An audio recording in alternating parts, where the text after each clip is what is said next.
Because if you're going to ask, how did it get on there? The next question then is, why target him?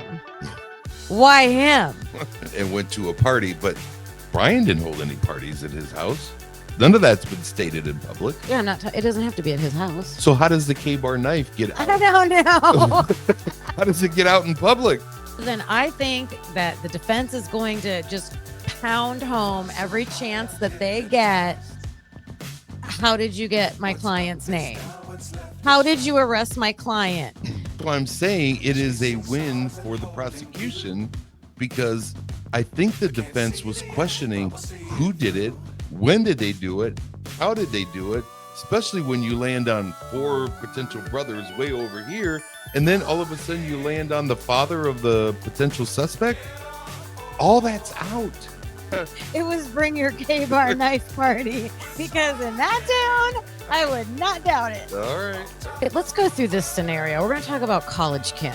Okay. Do you know how many randos I met at college parties when I was in college? But we are about 160 subscribers away from our goal of 1,000. So if you're seeing this and you haven't subscribed, please do so. It's free. Yeah, we greatly appreciate the support. Yeah. Like, how did this? You had a tiny piece or some of the information. Now you have more information on this DNA. Were they messing around and they actually found his DNA before they arrested him? But explain what you mean when you say they shouldn't have gone this route. Like, what is the concerning route for the defense in this case? Yeah. Okay, so hear me out. And Yeah, this is why I'm so obsessed with this case. And Yes. this is why I think they have the wrong guy. Bring it. As always, everything we discuss is for entertainment and is speculation. Please like and subscribe, and definitely join our discussion in the comments. If you're ready, let's get into it. Welcome back to Typically Unique. I'm Kim Aponte, and I'm here with my husband, Carlos. Hello. And today we are talking about DNA. So this has been a big topic in the Brian Kohberger case. And I am excited to have this conversation because I think this is the most important piece of evidence. Mm-hmm.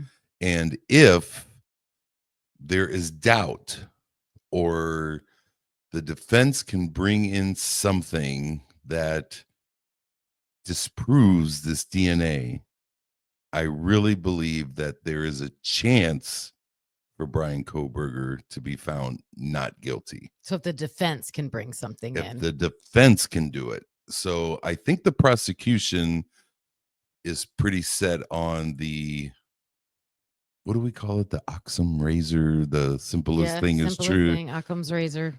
But if the defense can throw a little something in here to mess this up in some way, I think there's a chance that Brian Kohberger could get off on this case. I think they have a few things that they're at least going to try. So that's what this episode is going to be about. That is. And the big news is that the judge ruled that the IGG part of the DNA is not going to be admissible in court. So I'm interested to talk to you. We're going to start that in a minute, but I'll be interested to talk to you about how do we envision that playing out? How can you talk about having DNA to prove somebody guilty, but you can't talk about how you got it? So we're going to be getting into that. Yes. I think the first part is we have really seen a nice surge in people participating in our premieres. You've done an excellent job in that. I love that. I love interacting with folks real time. It's very, we said in our last episode, it's very difficult for us to interact with people in the chat while we're having a conversation, you and I. So it's good for us to interact with people during our episode. Yes. While it's going on, we can interact with folks in the chat as well. So I really like that. I also have seen an uptick in some subscribers. We are about 160 60. subscribers away from our goal of 1,000. So if you're seeing this and you haven't subscribed, please do so. It's free. Yeah, we greatly appreciate the support for Yes, sure. absolutely. And it's not that we're not going to get into doing lives. It's just right now we're both working full time and it's challenging enough for us to sit down together and plan out these episodes. I know a lot of people that do watch are also fellow creators and you understand the time it takes, but I'm going to be retiring soon. So, yes, you know what? Let's take a minute. We didn't plan this, but let's take a no, minute we did not. to talk about this. I started a new job recently, and I have been traveling a lot. So I haven't been able to participate as much as possible. So we're taking advantage of as much time we have together as possible. Yes. But the great news is you have reached a career milestone. And due to some recent changes in the laws, you have made it to retirement. So tell us a little bit about that. Yeah, not really laws, just our retirement system made some changes. So I was able to, but one of the number one things I'm looking forward to is spending more time on our YouTube channel. So yeah, being able to plan out, because I feel like doing a live takes a lot of planning. You know, we're there to entertain people when you're on live. So that takes some planning. So I'm looking forward to that. Well, and the other thing too is you've recently been reading a lot of documents. And I know when the trial starts, there's going to be a lot of real time. I am so excited, you guys. That is like the number one perk. Like I've literally had 2 months to figure out like, yes, I can retire and boom, boom, boom. Like the end of the school year is going to be here before I know it. And I'm like, yes, the trial's supposed to be in August. I'm going to be able to be home to watch every second of it. So I'm excited for you. I think this is, we joke in our family that this is one of those career milestones that you see in your life, and most of those are concentrated from the age of like, I don't know, 13 when you become a teenager, to probably your mid-20s when maybe you're married and have a few having children. kids and then retiring, and then it's retirement, which is 20 some years later. So this is a big congratulations to you. I think thank you. You've worked very hard, and kudos to you, and good luck in retirement. I think a lot of your time you've expressed you want to devote to what we're doing here. Yes. So I look forward to it because I really enjoy having these conversations with you on air. Yeah. And doing this together. So I love it. Thanks, baby. Baby. You guys will be seeing more of us. That's the plan. Yep. All right. So IGG out, but still DNA on the sheath. Yes. So, and we talked about how I guess we both agree that that's the most important piece of evidence, because if a jury's going to hear DNA, their ears are going to perk up. And you had two good points about what DNA does usually in court cases. As a juror, I think it's one of those things in today's court system, probably not 30 years ago, but in today's court system, it is the most crucial piece of evidence that you could bring in front of a jury and have them be able to convict or not convict somebody based on DNA. I do believe it's the most important piece of evidence in this case, because if I take everything else, and moving away from DNA for a minute, if I take everything else, the car, the eyewitness testimony, the shoe size, things like that, the purchases, I don't think that's strong enough. If I was a juror in the courtroom, I don't think I could convict, especially with this being a death penalty case. Yes. I don't think I could really have that on my conscience. Everything else. This, however, is a pretty big piece of evidence, and I really want to hear what the defense has to say about this being there. I believe DNA, because I think we both agree that this is the most important piece of evidence that has been submitted to this case. DNA has been used to convict people, but it's also been used to set free incarcerated people who have been on death row or in prison for very long time. And this is important because unless the defense can truly show that this got there erroneously, I don't even know how they can. I want to hear from you, maybe, what the defense, how the defense is going to try to defend this. So they've tried quite a few ways already. Yes, and I know it's part of maybe their defense, but part of it has been, well, maybe he is one of a few people who have committed this crime, and that's why his DNA showed up there. I still think that holds Brian Kohlberger culpable for what happened. What I want to hear from you is, how could that have gotten there and he has no involvement whatsoever? So let me I'm open-minded to this, so please, tell me. So a couple points. I did listen to a couple lawyers on YouTube that were talking about this very thing, and they all made the same point that you got to prove it. Whatever they're going to claim as the defense, they have to prove it. So what they've tried so far in the hearings that we've heard, they made claims about the need for a warrant. So talking about the process of once they have the sheath and they identify that there's DNA on the sheath, they transferred that DNA to different labs along the way, and the state was claiming you should have had warrants every single time for that process. The state is claiming?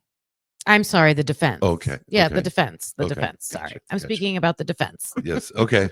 No, fair enough. I just wanted to clarify. Yeah. We've both made that mistake. I know. How am I making that? I'm the defense side. You are the defense side. You're the prosecution side. Right, yeah. right. So, we know that it went from the Idaho State Lab to a private lab Right. named Othram, and then back to the FBI. And we're going to talk more about that in our last segment when we talk about our opinions. But that's one approach that they've taken. The judge didn't really like that. I don't think that they have said that you do need a warrant for that. Also with the trash pull. So they took trash. There's been a lot of debate about that because we know, I guess, just in general in society, you can just take somebody's trash out of the trash can. Yes. Right? Yes. However, Brian Kohlberger's family home back in Pennsylvania, I guess, is in a gated community. It is. So does that have different rules about that? I don't know. There's been a lot of people speculating about that. Well, before you move on, let's talk about that for a minute.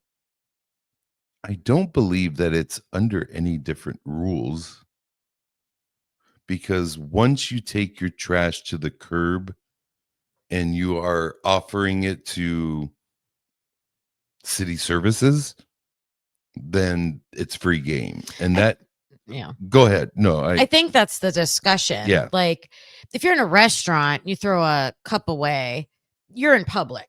Exactly. Right? You can take your thing out of you can take it out of the trash. Exactly. Yes. But that's your home. It's your property. Right. We put ours at the end of the driveway. That's still our property. Does that fall into the same? I'm sure some of you out there have probably looked up all the laws about this and everything. So please let us know in the comments.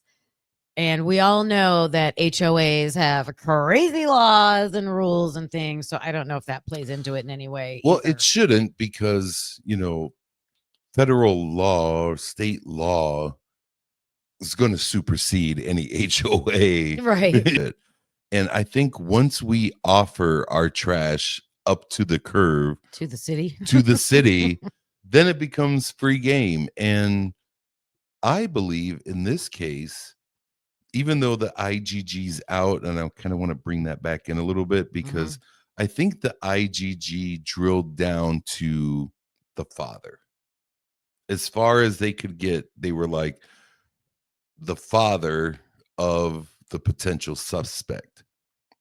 And because they figured it was a male, it's Brian and two sisters, it almost kind of landed strictly on Brian at this point. Even though the IGG's out, what they ended up pulling from the trash was the father's DNA, because Brian was very careful about what DNA would end up in the trash bin. And we could talk about that, but I think that's well documented already. But once they pulled the father's DNA from there and matched it with what they thought was once they matched it with the DNA on the sheath, it was like, oh, this is the father of the potential suspect.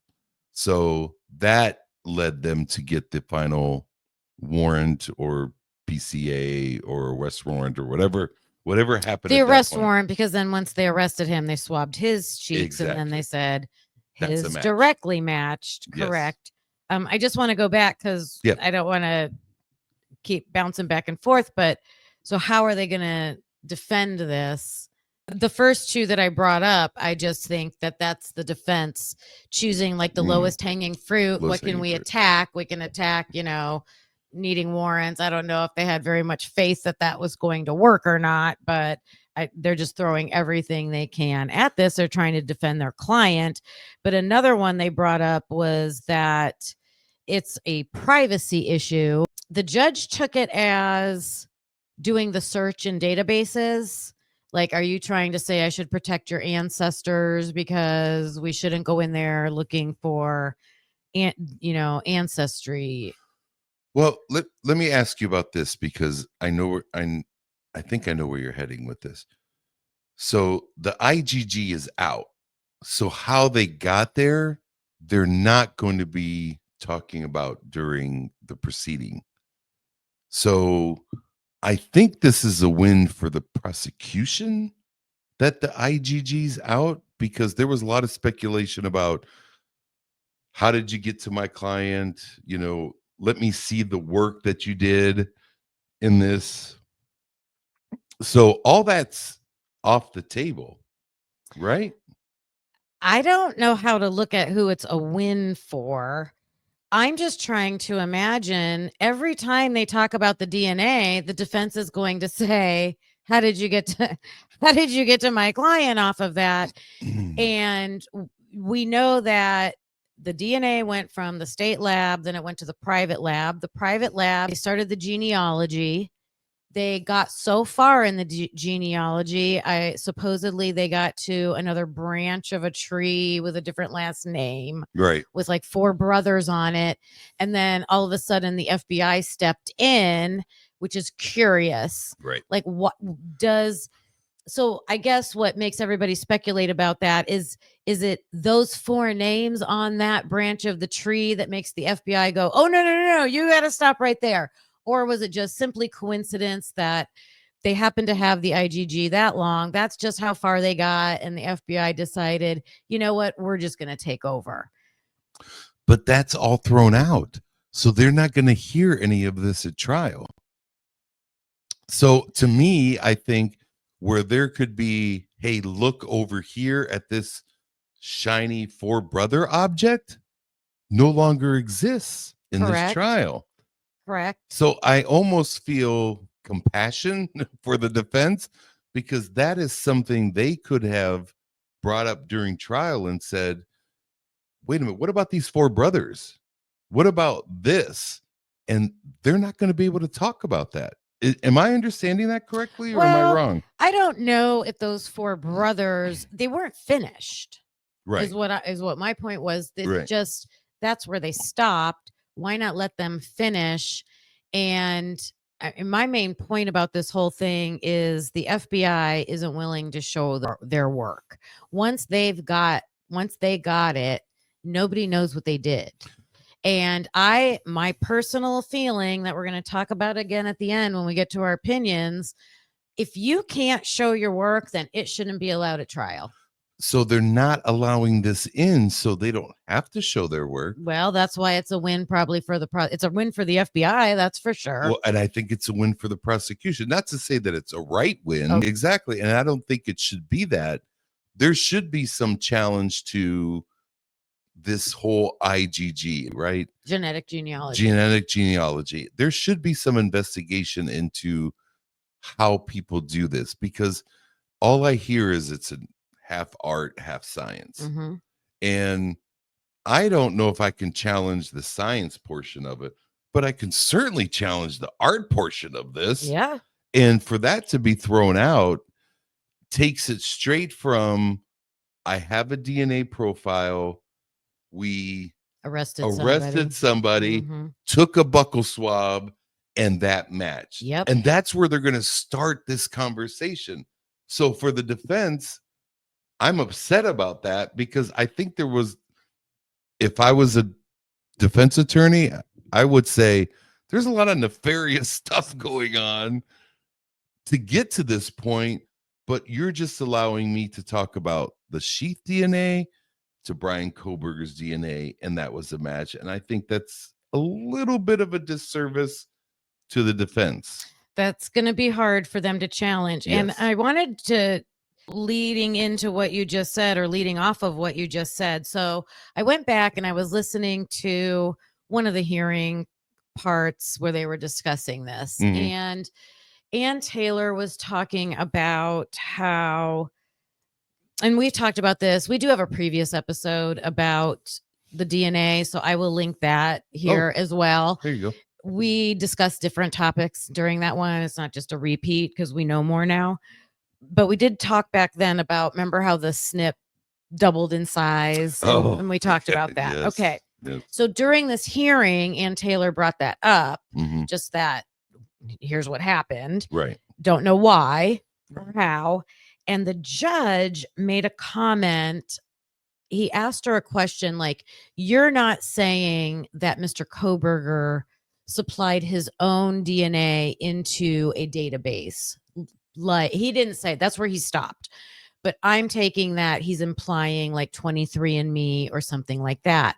And then I'm thinking, why would he say that? Like, is he in his, like, how is his mind working? Because she's saying, I'm thinking he's like, how did this get bigger? Oh, did they look in those databases? Because that's what the FBI clearly has access to, things to be able to do things in those databases that they shouldn't. If they're following the laws of our world that everybody else does. And that's one of the reasons why the FBI operates differently with court cases. This is not unique.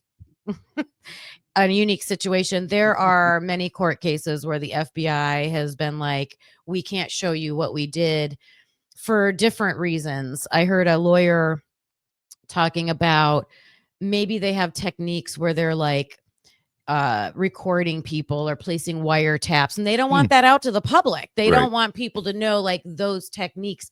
I can understand that. I don't know, to a point. That's a big debate, but I'm going to stand by, you should show your work. And but back to what I thought the judge was saying is that, like, how did this, you had a tiny piece or some of the information, now you have more information on this DNA. Were they messing around and they actually found his DNA before they arrested him? And so, because we on our last episode debated, how did they fill it in? How are they filling it in? Well, if they have his whole profile from a database, there you go. And I couldn't believe, I probably heard that clip from the judge 2 or 3 times, and it just, I could be crazy, but I just started thinking that. No, you're not crazy at everything that you're saying, because I think anytime you take something that isn't organic, yeah, and like you said, double it.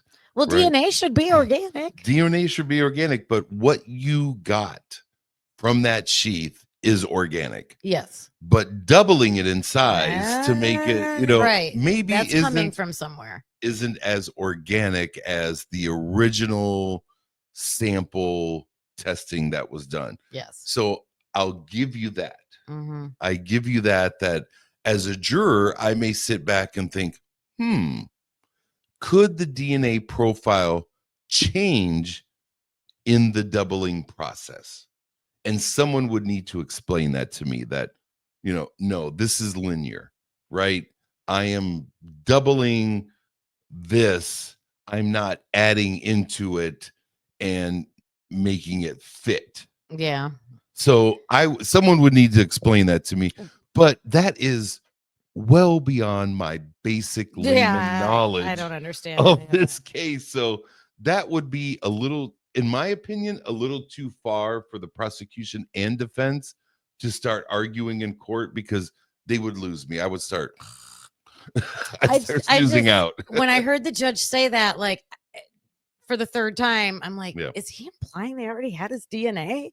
And I don't know, that was weird. Right. So another standout just from that moment in court was when Ann Taylor said, well, I don't know, Judge, what if someone took your DNA and uploaded it into, so then she was implying that the FBI took that DNA and just uploaded it themselves. And so that's where that's why she's trying to defend this part with saying privacy and all of that. And I just think that's why it's so crucial that the FBI should have to say, here's what we did. Can I speak to that a little bit? Okay. I think when 9/11 happened, a lot of our personal private rights were taken away only because they were trying to track domestic terrorism. That I think a lot of people what happened at 9/11, a lot of those folks were here for a long period of time before they carried out the attacks. And part of 9/11 was, I'm going to take away some of your personal privacy rights. Absolutely. To better know who is a threat to the United States of America. I think that has been expanded exponentially to cases like this. Yeah. Where we take advantage of it. We take advantage of this law that was used for the tragedy that happened in 9/11. Security. Yeah, exactly. And now it is being used in maybe, I say maybe because I don't know, cases like this. So when you speak of privacy, I'm with you 100%. I don't want, I always say, I'm like, listen to my phone calls. They're they're not exciting. They're business related or, stupid day-to-day things. But if you want to spend your time listening to my phone calls, have at it. But in some cases, there's a lot of people who are very concerned about my privacy and the government or Big Brother listening in on my conversations. And I could see the defense saying, are you towing the line or have you overstepped? Yeah, where do you place that line? Exactly. This is something bigger than the defense could argue in this case. This is bigger than that. It's about rights. Exactly. And we're talking about capital or, a state murder case of 4 people, but this goes well above and beyond, all the way to maybe a direct line leading back to what happened at 9/11. And again, as a juror, am I saying, is this important? Or is this smoke and mirrors from the defense? Not saying that it is, but is this like, hey, look over here, my client's rights were violated and this shouldn't even be happening because, or hey, because we had this ability to do this, we now have the right guy and you should convict. So it's a double-edged sword. And I agree that maybe our rights shouldn't be impeded on in this way, but for this case, I just don't think it's enough to take your eye off the fact that his DNA was there, and some other circumstantial evidence kind of points in his direction. I don't think in a fresh, because it was only 3 months, new case, new crime, you should have to go that route. And there should be other evidence, that other strong evidence. And we've talked many times, almost on every one of our recordings, that the evidence is circumstantial at best. So I know we've spent a lot of time on this, and we got a couple other things to hint or to talk about. But explain what you mean when you say they shouldn't have gone this route. Like, what is the concerning route for the defense in this case? Yeah. So specifically.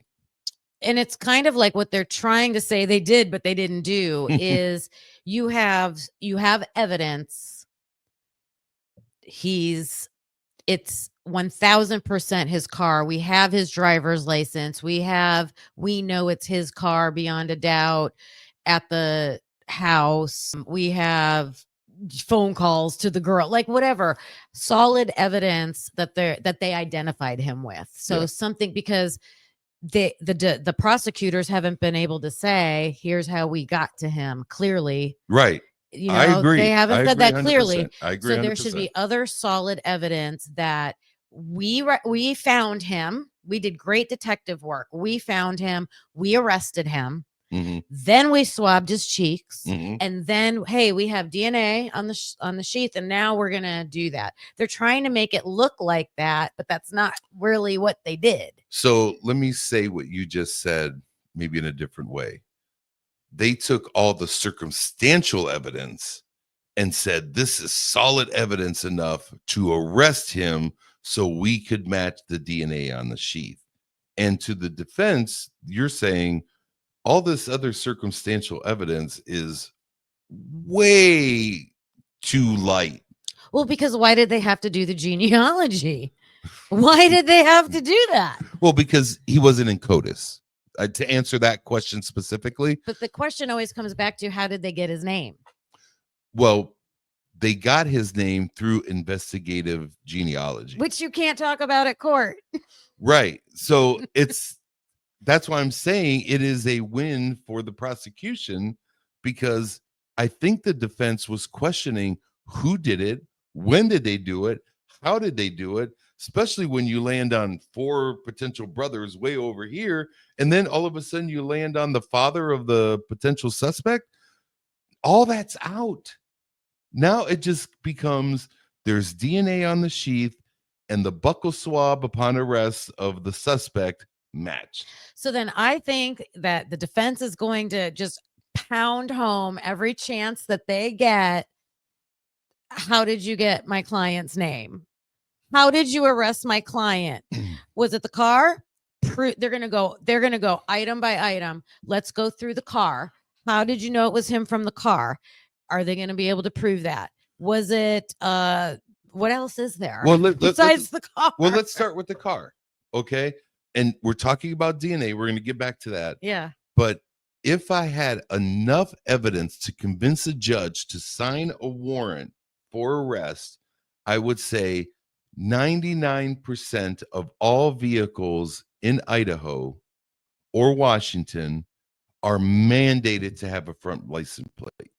This vehicle did not, only because they come from Pennsylvania, where they are not required to have a front licenent plate, and it's a white car, and it's a launcher, so it's enough reasonable suspicion to sign a warrant. Oof. To get you get accused of murder from that? Enough to sign a warrant to say, we want to arrest and question this person, do the buccal swab. If it's not a match, you release the next day. Sorry, dude.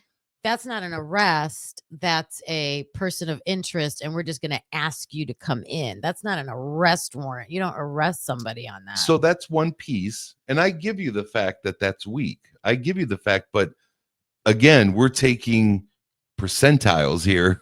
What is the percentile that the intruder had bushy eyebrows? What's the percentile that I know. they visited that site 23 times, and that vehicle was in the area? So it's all going to come down to the vehicle. So all those things. So the Or pings, the phone. the Yeah. phone. So the phone or the vehicle. So Yeah. the pings, the in the area, Yes. all of that stuff. I just think the defense is just going to attack. And that's what they're, because And they should. Because the prosecution will never be able to say how did you arrest this guy? If they're not talking about IGG, because that's what they did. That's not the ultimately prosecution's fault. That's the court system's fault to say we don't want this allowed into the court. That's not the prosecution's fault. But then, is this a strong enough case to take to court? I believe yes. Only because if you would have asked me the question, is this a strong enough evidence to arrest my client? Maybe not. But is this strong enough evidence to take to court? 100% absolutely, because when they arrested him and they took the buccal swab, it did match the DNA on the sheath. That should be enough to take it to court. Okay, so hear me out. And Yeah, this is why I'm so obsessed with this case. And Yes. this is why I think they have the wrong guy. Bring it. Because the car and the cell phone is not hard, solid evidence. Agreed. It is questionable at best.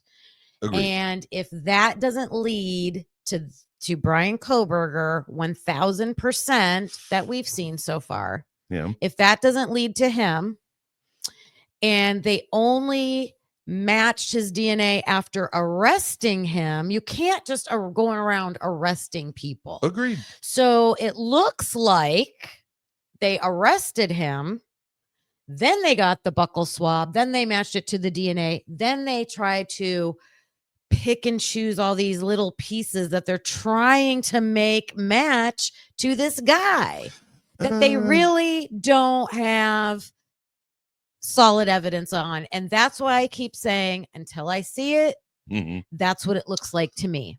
So, I love you more than anything in the whole entire world, correct? Same. Okay. So I can't say that the phone information, the eyewitness testimony, the cars, the video evidence, the van shoe, all I know is if we were to put it on a percentage scale, it is well over 50% that it more points towards Brian Kohberger than points away from him. 50% isn't enough to go arrest somebody. I think we arrest people or question people.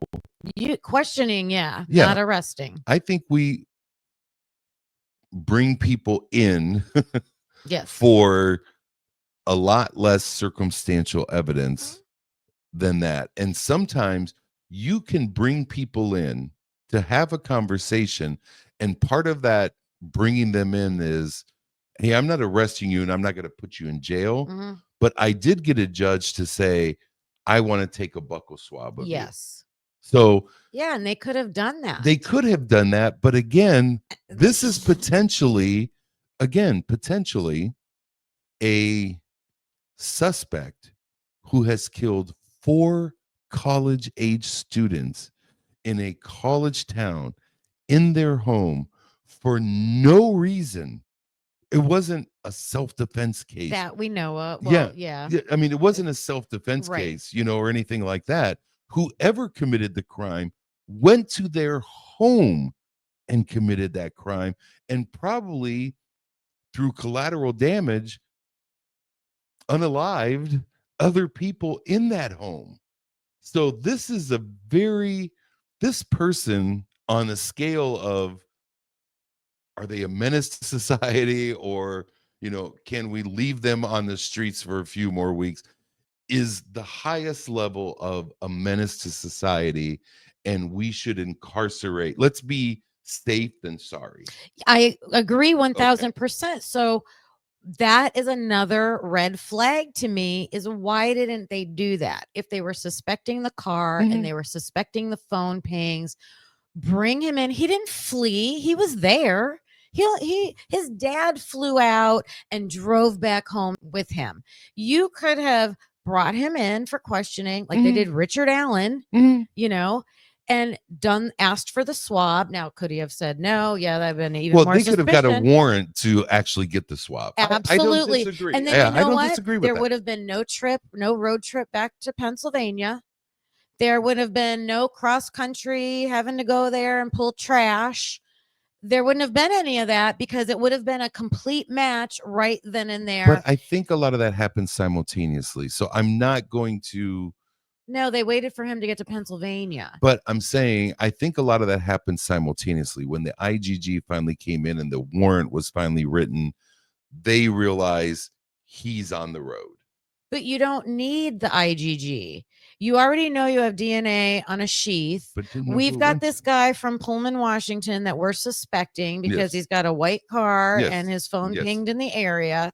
We're going to ask him to come in and we're going to get it. We're going to swab his cheeks, hopefully just like they did for the other suspects that they have the other DNA on the railing and the gloves that they've brought other people in, but they didn't do that with Brian Kohberger, so we could probably assume they didn't do that with anybody else.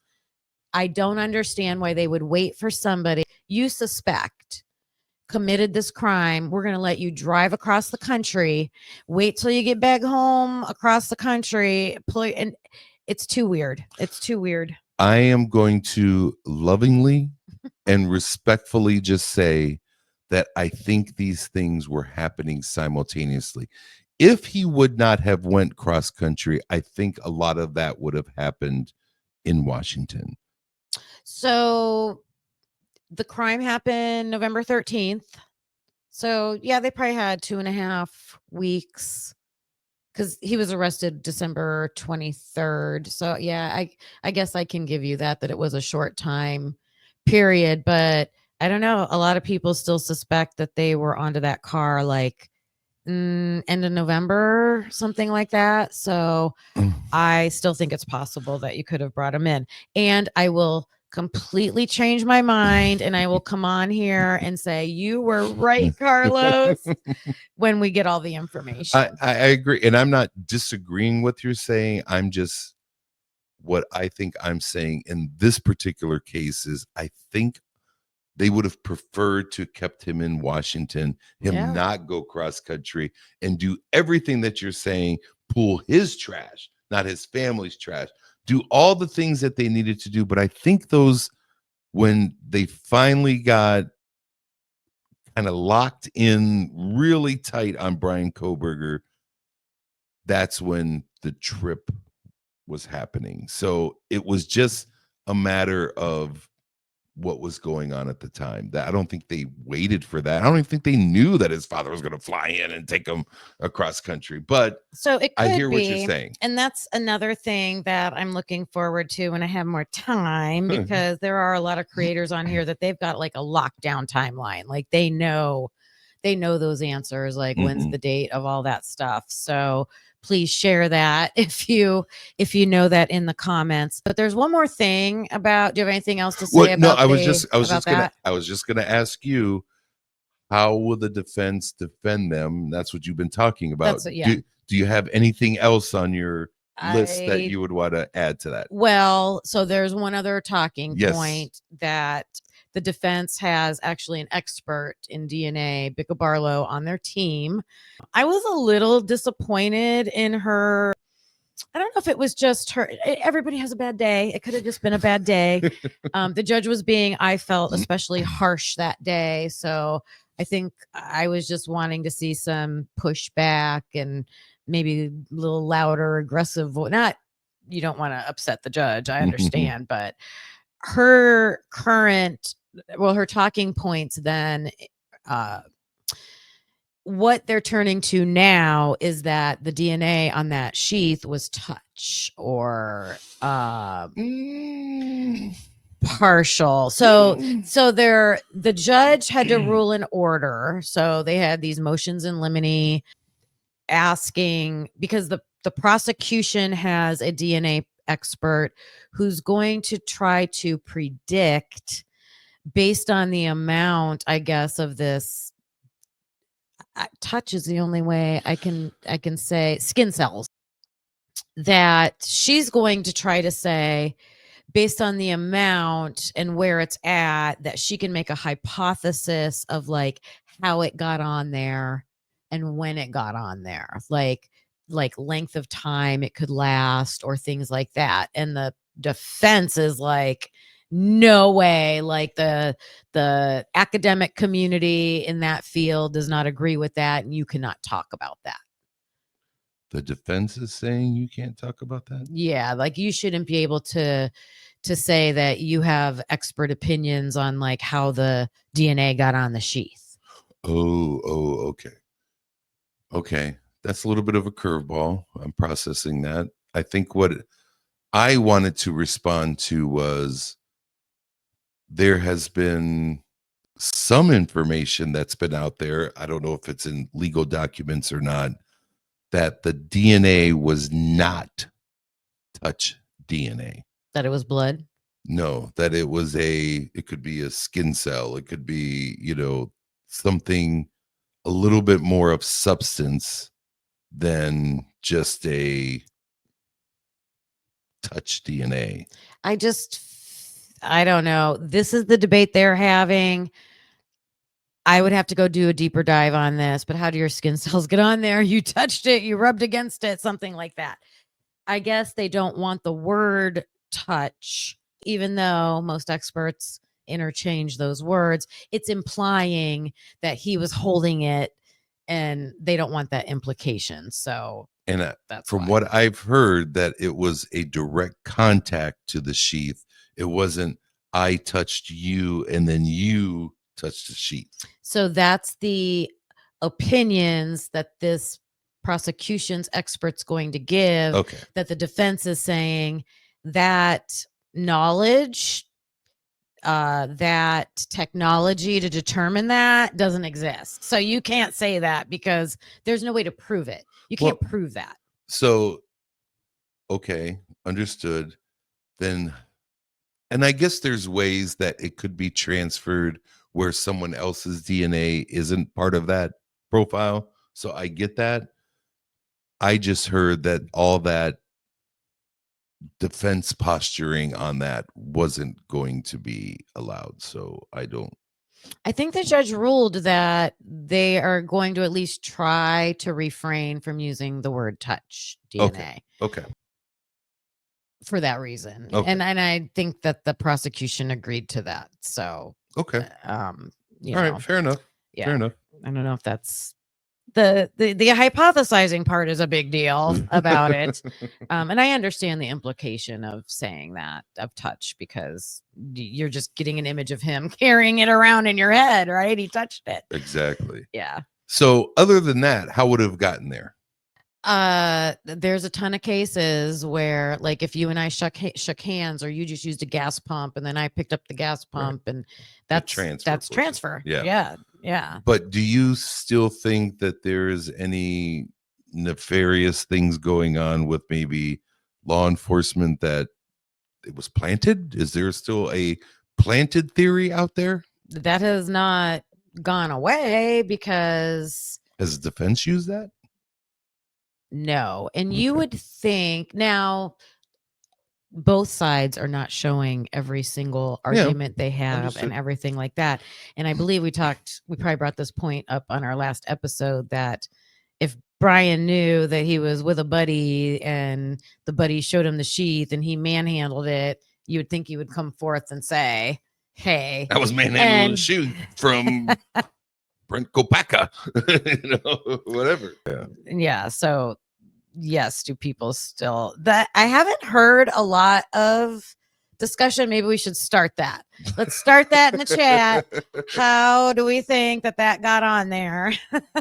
It just seemed to narrow from maybe 6-8 months ago, where it could have been he was a patsy, law enforcement planted it, drug dealers planted it, somebody stole this from his apartment and placed it there, knowing that there was a microscopic DNA sample on the sheath, which God tell me how that's possible. But there were so many theories so many months ago that it has literally come down to one or two, and it's more of transfer DNA, or from where I sit, what I've heard is Brian Koberger was involved, but he wasn't the only one involved. Well, if you're going to ask This one. and I think this is why that conversation online has evolved, because if you're going to ask how did it get on there, the next question then is why target him? Why him? Which leads you down all these rabbit holes to who is he connected to? Like you Right. mentioned, Brent Kopaka. Right. Like it is well known that Brian worked in the criminology department, and there's Right. speculation about interning in law enforcement departments. Things there are connections, but do we know who is targeting him? No, we don't know those things. Is all that possible? Yes. We just possible. Anything's Like it's possible. never happened A before. mouse can lift an elephant. It's possible. Will we ever see it in our lifetime? Probably not, but it is possible. But I think that's why it's not spoken about so much, or because if you ask how, then you have to say why him. But that I agree with you that this is going to be a huge battle in court. And to me, it's going to be like the chicken egg with this IGG, because I don't see how you could talk about the chicken if you can't talk about the egg. Yeah, I actually I don't disagree. How this got excluded from the trial is beyond me, to be honest with you. I don't think the defense fought it. I hope I'm not wrong about that, but I don't Yeah. think they fought it. I think there's enough shiny objects in the IGG to pull the jurors. Well, how did they get there? I don't understand how they got there. I think we've discussed a lot. Yeah. Now let's talk about your own personal opinion. What do you think when push comes to shove and we're sitting in front of a jury? What do you think how do you think the defense is going to defend the DNA in this case? They're going to have to prove a reason for his DNA being on it.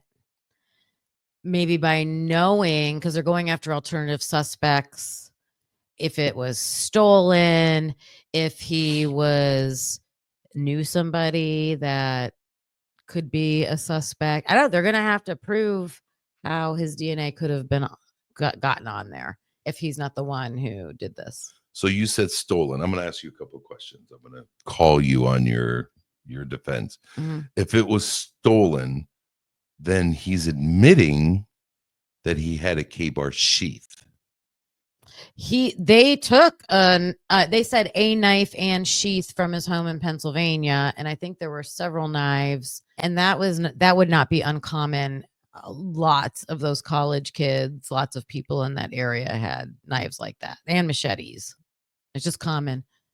So he would, in your opinion, admit to purchasing the K-bar knife on Amazon, having it delivered in his name to his address in Pennsylvania, owning that piece of equipment, and having some random person in the dead of night that he doesn't know come pick it up, knowing his DNA's on the button snap, and take it to a crime scene where someone else committed it. Okay, let's go through this scenario. We're going to talk about college Kim. Okay. Do you know how many randos I met at college parties when I was in college? But we're talking about your apartment. I'm going to get there. Okay. I'm going to get there. Yeah. So I'm hanging out at a good friend's apartment. Yep.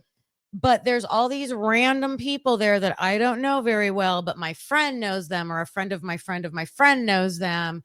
And if someone wants to borrow something, or hey, that's cool, let me see that, I don't know. I'm just saying how I could see your possession, like a K-bar knife being borrowed by somebody that maybe you don't know that well. That could be a scenario. Stolen. Why is it crazy to say it was stolen?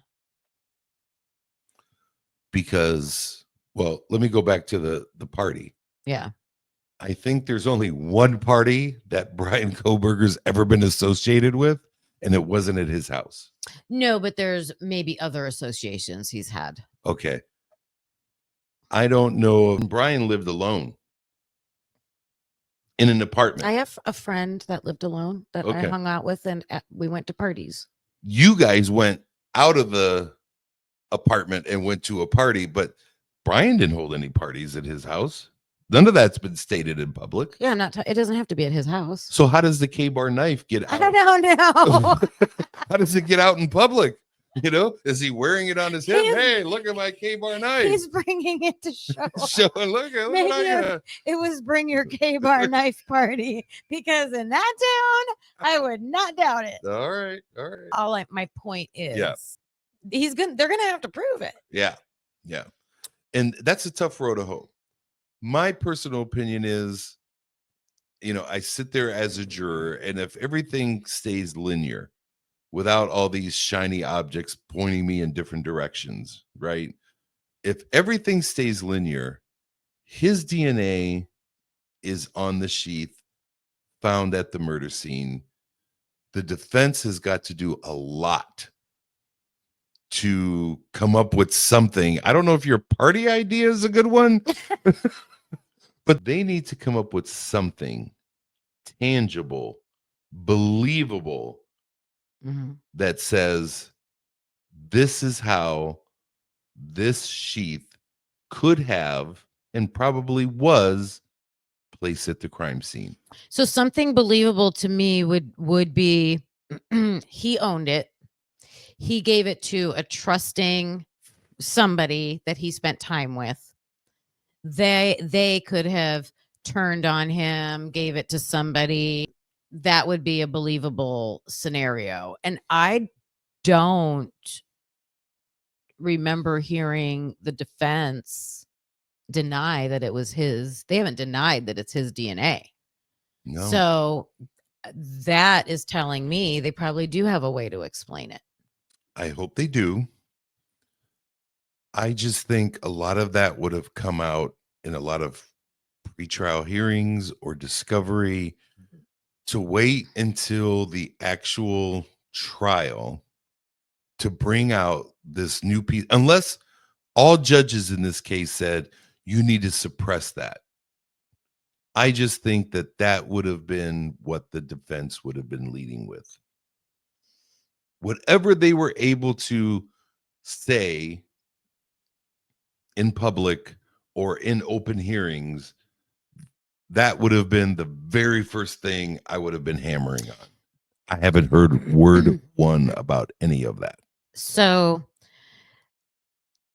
if they have a good explanation, even if they brought that up in the beginning, I guess the judge can dismiss the case, but I don't know on what grounds they can do that on.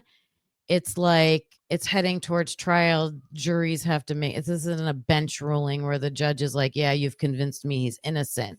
I do think it has to be saved. Your defense has to be saved for trial. I agree. I think it's the big, Brady violations and the Franks hearing, those types of things that get cases overturned. Anything else is debatable. Right. Just because the defense is going to say, we can prove, the prosecution's coming back with, no, you can't. Right. And the judge isn't going to get in the middle of that and say, oh, yeah, defense, you proved it, case dismissed. They're not going to do that. And to continue that hypothetical scenario, what if it was Brent Kopacka that took the sheath? Yeah. Well, he's no longer around.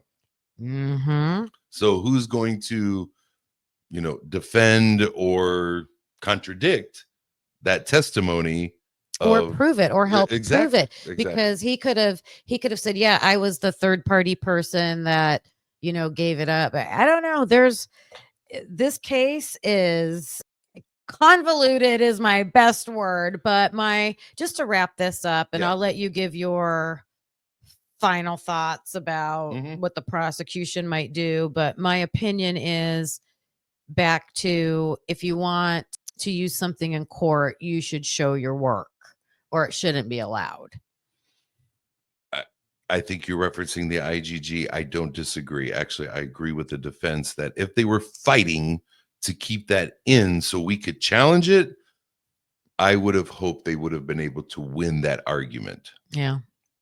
My final, I guess, word on this whole DNA thing is this is the most important piece of evidence.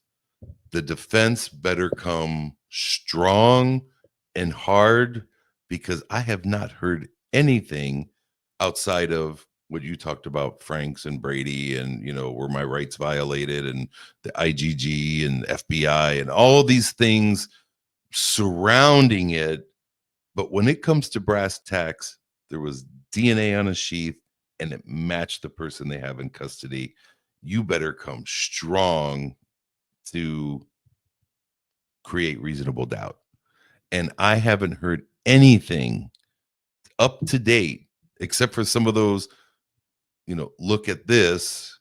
I haven't heard anything. Because so much is redacted and we don't Yeah. know. It's all hypothesis. Right. Yeah, just all hypothesizing. That has been very well kept from the public, for Exactly. sure. Whatever the defense might be thinking for that. And what I'll say, the last thing about DNA, not to throw a wrench in this whole thing, but the last thing I'll say about DNA is there's still some unknown. I was going to bring up the same thing. Yeah. I think everything we talked about today, I think you and I've had some private conversations about, we've talked about in previous episodes. It is going to be, I've said it again for the 5th time now during this episode, and I'm sorry, but it is the most important piece, I believe, of evidence in this trial. However, DNA is the most important part.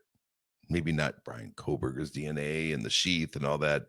There's still some unknown DNA out there that either defense or prosecution or the police or the FBI should try to squash or, you know, show that this is this person's DNA. And I should have added that back when we were talking about how they're going to defend against this, because I'm sure if they can get it in when they're talking about alternative perpetrators. And I'm actually hoping, because the defense, I believe, can get those samples and do their own testing. So hopefully they are on that path. They've identified some people, maybe through some more solid, verifiable evidence, and can run their own DNA tests on that. So I know I say this a lot in previous episodes. We could end it on this, or you can rebut. They've already tested the DNA. It has been tested. What the defense should do, in my opinion, is reach out to the community, the pro-burger community, and say, it's going to cost us $10,000 to get an IGG professional to run this unknown DNA. Would you like to contribute to our GoFundMe? So we're going to set up a GoFundMe for the pro-burger community to pay $10,000 to have somebody like a CC Moore run the IGG on the unknown DNA that has already been tested. And if it's that important to the case, and we need to know what that blood on the handrail is, or any other DNA that's on a glove outside or a lampshade or whatever else I've heard, let's contribute to that. Let's have the defense run it and find out who those people are. I think it's in front of us to have it potentially get done. So I would hope that the defense has those other samples of DNA and that they have the profiles completely developed and that they are going to swab their alternative suspects and try to match them to these other sources of DNA. So that's what I'm hoping that they're out there doing. to prove, you don't need IGG in an active case. If your perpetrators are alive and you have DNA on an object, you swab your perpetrators, you swab the DNA, and you see if there's a match. I think that IGG is more for like cold cases when you don't have any suspects to compare to. So we could go down a big rabbit hole, but let's keep it there. I think that's kind of a good way to end it because I have 2 hours worth of rebuttal to what you just said. So let's just keep it there. About which point? About swabbing alternative suspects. Jack D was the boyfriend. Who's the boyfriend? Do you think he's been swabbed? Yeah. Okay. What other alternative suspects did we talk about in the last episode? Yeah, those are the known ones that we Right. all. However, if they didn't match that DNA, That's I'm why not you talking about them. I'm talking Mhm. about my theory Mhm. that hasn't been known. And I don't think that they probably have been swabbed and tried to be matched yet. Exactly. And that's why I think IGG is important, because we would have never known Brian Coburn because he ain't in the inner circle. He ain't a part of it. So if there's other people involved that ain't in the inner circle and not a part of it, then we need to IGG to identify them, just like we did with Brian Koberger. That's my opinion. So let's drop that comment out there. I'll put a poll in our community post too. So should they be using IGG anyways in these active cases, or should that be saved for like cold case cases? Interesting thought, but yeah, I'd like to hear everybody's opinion. Yes, can't wait to hear what everybody says. And before you sign off, just a reminder, subscribers. Yes. Please, we're getting close. So we'd love to have you subscribe and like this. And we appreciate all the banter going on in the chat, probably as we speak right now. And we'll see you when we chat during this episode when it drops. Awesome. See you then. Bye.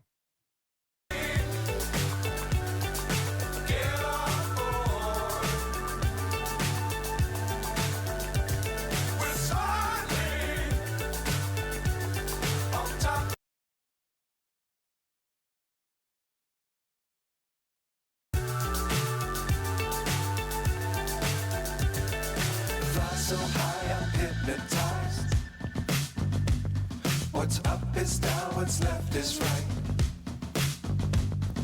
Chasing stars and holding you. I can't see the end, but we'll see it through. We have.